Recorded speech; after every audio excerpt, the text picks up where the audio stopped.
नमस्कार मित्रांनो, श्री क्षेत्र उद्देश्वर महादेवाचे दर्शन घेऊन आम्ही बीड जिल्ह्यातील सावरगाव मधील मायंबा येथील गुरु श्री मच्छिंद्रनाथांच्या समाधी मंदिराकडे निघालो।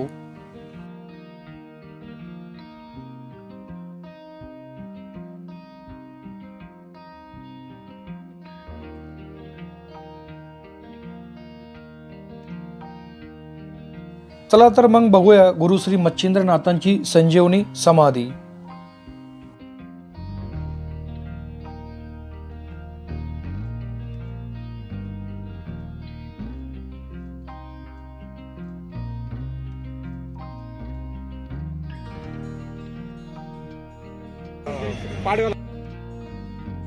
जय शंभू। नमस्कार मित्रांनो, मी श्याम व्यवहारे शामराव या आपल्या यूट्यूब चॅनलच्या नवीन व्लॉग मध्ये सर्वांचे स्वागत आहे।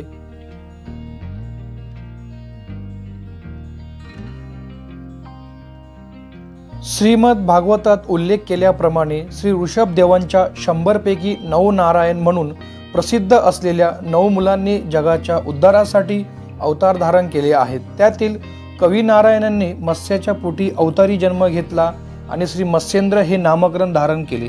आपण त्यांना मच्छिंद्रनाथ आणि बडेबाबा म्हणून ओळखतो। जगात सर्वात प्रथम श्री भगवान शंकराकडून योग विद्या मिळवून तो योग संपूर्ण जगाला ज्यांनी शिकविला ते स्वामी मच्छिंद्रनाथ होते।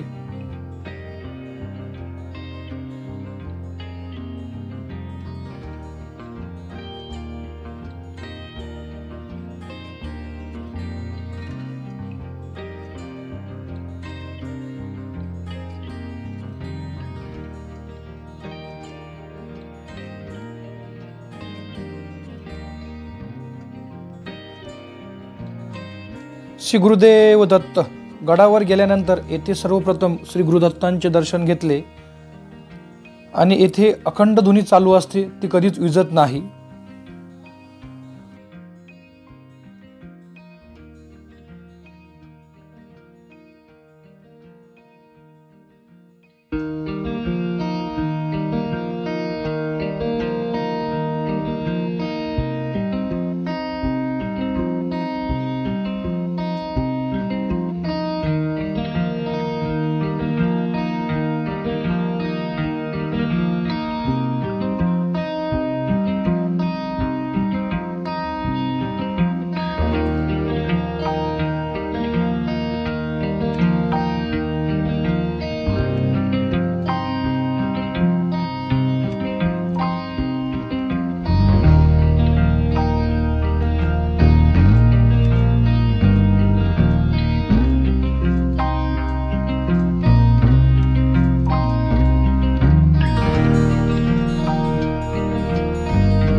गुरु मच्छिंद्रनाथ महाराज की जय।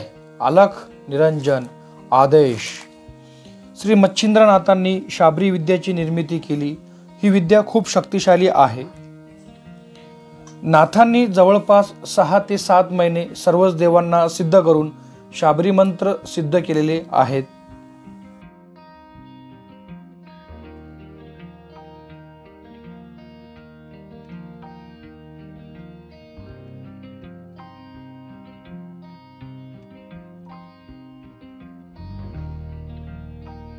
गुरु मच्छिंद्रनाथांची संजीवन समाधी असल्यामुळे येथील वातावरणात एक वेगळेच चैतन्य येते। याशिवाय हे स्थान गर्भगिरीच्या माथ्यावर असल्यामुळे सभोवतालचा निसर्ग मंदिराच्या सुंदरतेत आणखीच भर टाकून नाथांच्या चरणी आपली सेवाच रुजू करीत आहे।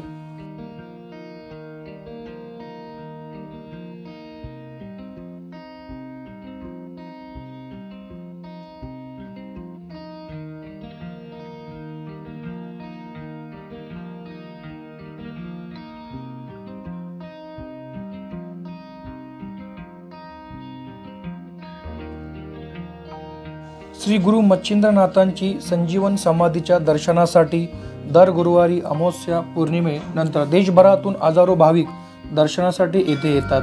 तर मच्छिंद्रनाथ जयंती व पाडव्याच्या यात्रेनिमित्त लाखो भाविक दर्शनासाठी येतात, कारण गुढीपाडव्याच्या आदल्या रात्री मच्छिंद्रनाथांची समाधी उघडली जाते। गुढीपाडव्याच्या आदल्या दिवशी गंगेहून कावडीने आणलेल्या पाण्याने समाधीला अंघोळ घातली जाते। त्यानंतर चंदनाचा लेप लावला जातो। समाधी उघडी असल्याने पाडव्याच्या आदल्या दिवशी रात्री महिलांना दर्शनासाठी बंदी असते। पुरुषांनाही स्नान करूनच समाधीचे दर्शन दिले जाते।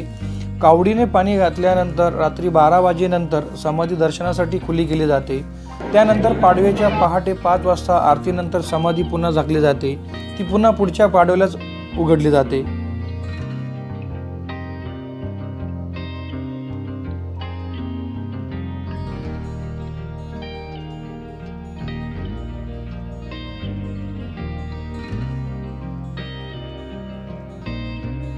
येथे आलेल्या भक्तांच्या उत्साहाच्या आणि भावभक्तीच्या सुगंधाने परिसर अगदी उल्हासित होऊन जातो।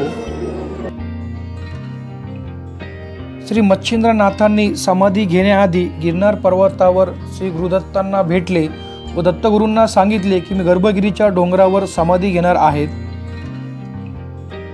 श्री मच्छिंद्रनाथ म्हणजे दत्तगुरूंचे लाडके शिष्य। तर दत्तगुरूंनी मच्छिंद्रनाथांची गळाभेट घेतली व भावुक झाले व दत्तगुरू म्हणाले, तू जरी माझ्यापासून लांब असला तरी तुझे जो दर्शन करेल ते दर्शन माझ्यापर्यंत येऊन पोहोचेल। गिरनार पर्वतासारखेच महत्त्व हे गर्भगिरीच्या पर्वताला असेल आणि तू मला दर पौर्णिमेला भेटायला येत जा, असे दत्तगुरू म्हणाले। गुरुदत्तांची शेवटची भेट घेऊन गुरु मच्छिंद्रनाथांनी मायंबा येथे येऊन समाधी घेतली। श्री गुरु मच्छिंद्रनाथ महाराज की जय। आलाख निरंजन आदेश।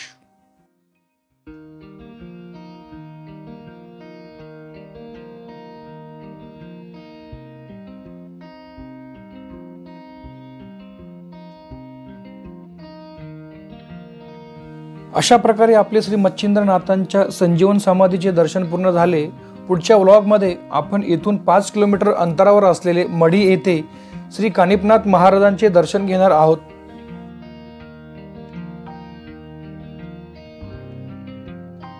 तर मित्रांनो, तुम्हाला हा व्हिडिओ कसा वाटला हे कमेंटमध्ये नक्की सांगा। आवडल्यास लाईक करा, शेअर करा आणि हो, पुढील व्हिडिओ बघण्यासाठी चॅनलला नक्की सबस्क्राइब करा। मंडळ आपले आभारी। धन्यवाद।